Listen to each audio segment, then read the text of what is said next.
ان الصلاۃ تنہی عن الفحشاء والمنکر، نماز تمام خرافات سے، نماز تمام بے حیائیوں سے، نماز تمام بری باتوں سے انسان کو روکتی ہے۔ میرے بھائی ہم سب پہلے نماز کے پابند ہوں، ہم نماز کے پابند ہوں، اپنے سے بڑوں کا ادب و احترام کریں، چھوٹوں پر شفقت کریں، اپنی بہنوں کے ساتھ حسن سلوک کریں، اپنی بیٹیوں کے ساتھ حسن سلوک کریں، اور زمین پہ بسنے والوں کے ساتھ ہمدردی کریں۔ شاعر کہتا ہے کرو تم مہربانی اہل زمین پر، کرو تم مہربانی اہل زمین پر، خدا مہرباں ہوگا عرش بری پر۔ جس انسان کے دل میں دوسرے انسان کے لیے ہمدردی نہیں تو سمجھ لیجیے اس کا ایمان انتہائی کمزور ہے۔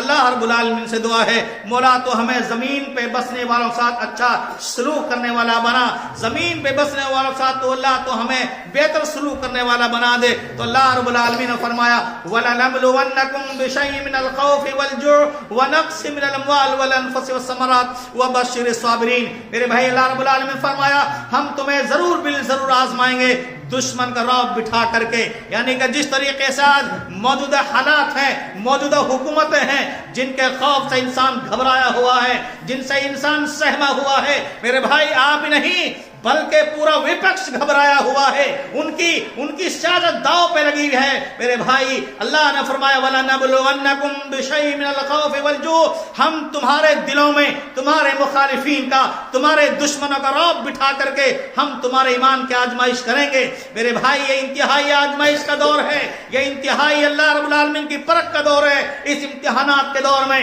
اس پرفتن دور میں میرے بھائی جہاں شیطان کا ولولہ ہو، جہاں شیطان کی جو ہے حکومت چل رہی ہو، ایسے حالات میں ہم سب کو اللہ کی رسی کو مضبوط پکڑنا ہے، ہمیں نمازوں کا پابند بننا ہے، اللہ کے گھروں کو آباد کرنا ہے، قرآن کی تلاوت کرنا ہے، اللہ کے ذکر کو عام کرنا ہے۔ انشاءاللہ میرے بھائی وہ 313 مسلمان 1000 کے لشکر پر قابو پا گئے، وہ ایمان کی دولت تھی، وہ ایمان کی قوت تھی، وہ ایمان کی تاثیر تھی، وہ ایمان کی خوبی تھی، ان کا ایمان انتہائی مضبوط تھا، جن کی مدد کے اللہ کے فرشتے اترا کرتے تھے۔ میرے بھائی آج کہیں نہ کہیں ہم کمزور ہیں، ہمارے دل مردہ ہو چکے ہیں، ان مردہ دلوں کو زندہ کرنے کی ضرورت ہے، ان مرے ہوئے دلوں کو زندہ کرنے کی ضرورت ہے۔ میرے بھائی اللہ رب العالمین سے دعا ہے اے اللہ جو بیمار ہیں انہیں شفا عطا فرما، اے اللہ جو پریشان ہیں ان کی پریشانی دور فرما دے، اے اللہ جو قرض دار ہیں قرض کی کوئی سبیل پیدا فرما دے۔ ایمان کی تاثیر سنو میرے بھائی، ابھی کچھ دن پہلے جو حالات فلسطین اور غزہ میں چل رہے ہیں،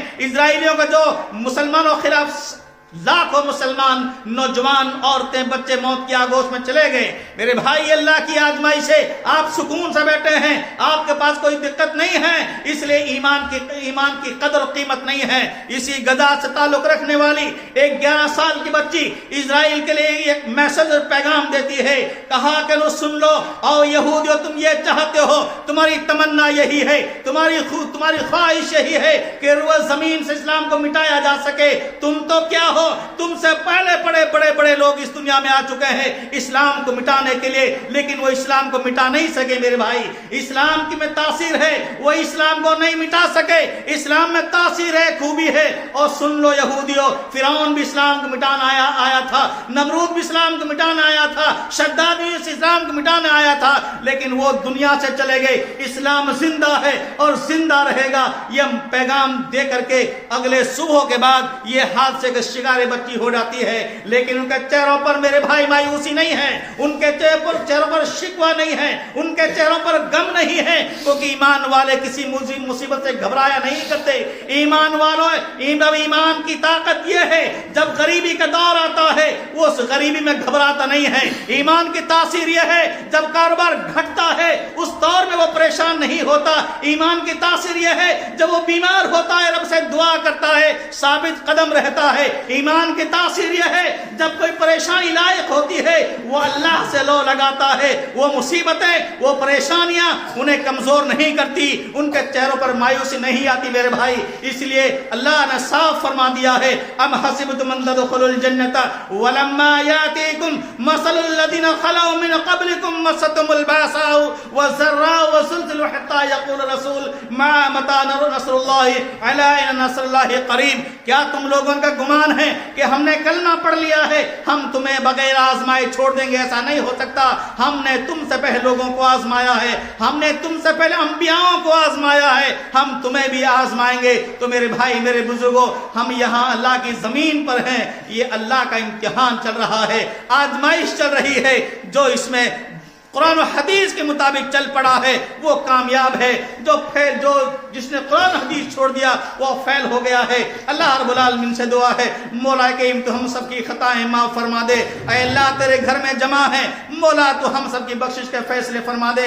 اے اللہ ہم نہیں جانتے پھر ہمیں ایک دینی مجلس ملے گی کہ نہیں ملے گی. جس طریقے سے ہم تیرے گھر میں جمع ہیں اے اللہ ہمیں اس طریقے سے جمع ہونے کا موقع پھر ملے گا نہیں ملے گا ہم نہیں جانتے. شاعر کہتا ہے صدا نہ باغاں بلبل بولے, صدا نہ باغاں بلبل بولے, صدا نہ باغ بہاراں, صدا نہ ساتھی مل جل بیٹھے, صدا نہ مجلس یاراں. جس طریقے سے آپ بادری کے لوگ بزرگ جوان بچے اللہ کے گھر میں حاضر ہیں, مختلف علماء کرام موجود ہیں, اگلی سال یا اگلا کوئی پروگرام آپ کی مسجد میں ہوگا, ان میں سننے والے کتنے موجود رہیں گے, سنانے والے کتنے موجود رہیں گے, اس کی کوئی گارنٹی نہیں ہے. ہو سکتا ہے یہ ہماری آپ کی آخری ملاقات ہو, پھر ہمیں ملنے کا موقع نہ ملے, کیونکہ ماتن قریب ہر بندے کے پاس کھڑی ہے. بس رب کا انتظار ہے اللہ رب العالمین کا. جب اللہ کا حکم ہوگا تبھی جس کی روح قبض کر لی جائے گی. تو میرے بھائی اللہ رب العالمین سے دعا ہے اے اللہ جو بیمار ہیں انہیں شفا عطا فرما.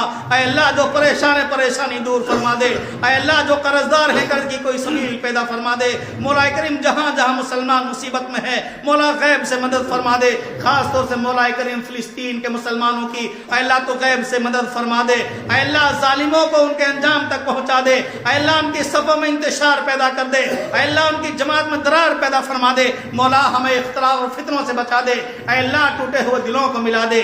مولا تیرے گھر میں تیرے بعد جو بندے پہنچ چکے ہیں, بہت سی مائیں بہنیں جوان اللہ تیرے پاس پہنچ چکے ہیں, اے اللہ دنیا سے جا چکے ہیں, مولا تم کی قبریں کشادہ کر دے. اے اللہ ان کو جنت الفردوس میں اعلیٰ مقام عطا فرما.